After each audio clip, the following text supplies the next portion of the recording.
Ang babae nakadiskubre sa kanyang Photoshop picture na napapalit niya itong bewa niya. Ngunit namangha siya dahil nga ay nangyayari nga ito sa totoong buhay. Kaya naman manghang-mangha siya sa ginawa niya at isa-isa niya ang kanyang parte ng katawan na paliitin ito upang sa kanyang kagustuhan.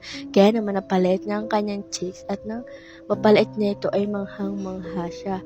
Kaya naman tumingin siya sa salamin upang tignan ang kanyang sarili kung nagbago nga ito at manghang-mangha siya dahil nga ay nangyari nga ito sa totoong buhay. Kaya ngunit naman sa samaang palad ay biglang nag-blurred ang kanyang mata. Nagulat siya bakit nag-blurred yung kanyang mata. Yung pala ay biglang nagpipindot yung kanyang laptop at bigla itong nag-blurred ang kanyang mata at nagpanik siya dahil nga ay nawawala nga sa totoong buhay ang kanyang mata. Pati rin ang kabila niyang mata ay nag-blurred din.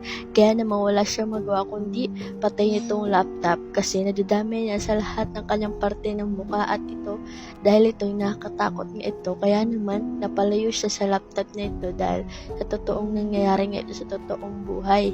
Kaya kayo, kung anong meron sa inyo, makontento kayo o ayaw nyo itong mawala sa totoong buhay ninyo.